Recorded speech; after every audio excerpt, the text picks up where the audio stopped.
दोस्तों, आपका बहुत बहुत स्वागत है द इंट्रेंट पे। मैं हूँ प्रगति शर्मा और आज हम बात करने वाले हैं एक ऐसे वीर क्रांतिकारी के बारे में जिनके लिए लोग आज भी सोचते हैं कि वो आखिर क्रांतिकारी आंदोलन के नायक थे या खलनायक। आइए देखते हैं। वीर सावरकर। जी हाँ, इनका पूरा नाम विनायक दामोदर सावरकर था। इनका जन्म 28 मई 1883 में ग्राम भागुर, जिला नासिक, महाराष्ट्र में हुआ था। वे न केवल एक स्वाधीनता क्रांतिकारी थे, अपितु एक महान लेखक, कवि तथा ओजस्वी वक्ता भी थे। इनके 3 भाई बहन थे, जिसमें से सबसे बड़े भाई का नाम गणेश सावरकर था। वो भी एक बड़े क्रांतिकारी थे और इनका पालन पोषण भी बड़े भाई द्वारा ही किया गया था। इनके पिता का नाम दामोदर सावरकर, माता का नाम यशोदा सावरकर और इनकी पत्नी का नाम यमुनाबाई था।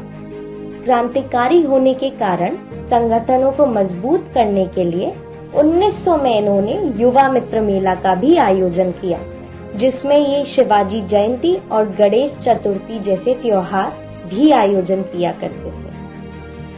फिर 1902 में इनका दाखिला फर्गुसन कॉलेज पुणे में बीए के लिए हो गया।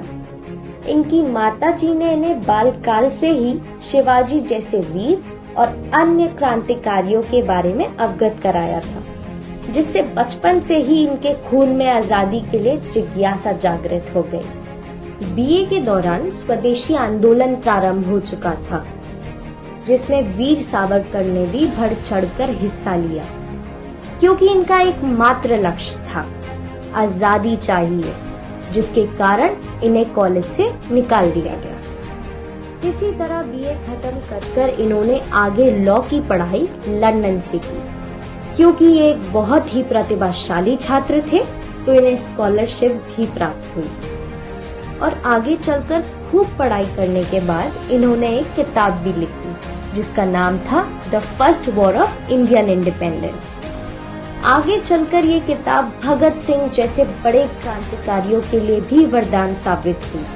काफी लोग इस किताब द्वारा प्रभावित हुए। फिर 1909 में मदन लाल धिंगरा, जो कि सावरकर के सहयोगी रहे थे, उन्होंने एएमपी जैक्सन, जो कि नासिक के कलेक्टर थे, उनको गोली मार दी, जिसके कारण उन्हें कोर्ट में पेश किया गया और इन्हें 50 वर्ष की सजा भी सुनाई गई।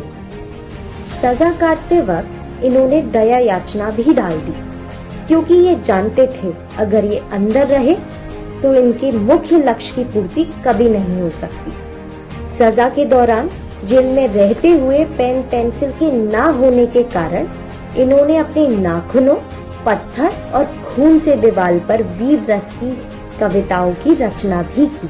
आखिरकार जनवरी 1924 में इन्हें रिहा कर दिया गया, लेकिन एक शर्त रखी गई, जिसके कारण 10 साल के लिए इन्हें बैन कर दिया गया। उसके बाद भी ये लोगों को जागरूक करने में और आजादी की लड़ाई लड़ने में लगे रहे। दुर्भाग्यवश 30 जनवरी 1948 में आरएसएस के ही एक सदस्य नाथूराम गोडसे ने गांधी जी को गोली मार दी, जिसके कारण शक के आधार पर इन्हें भी गिरफ्तार किया गया। मगर कोई सबूत न मिलने पर इन्हें रिहा भी कर दिया गया।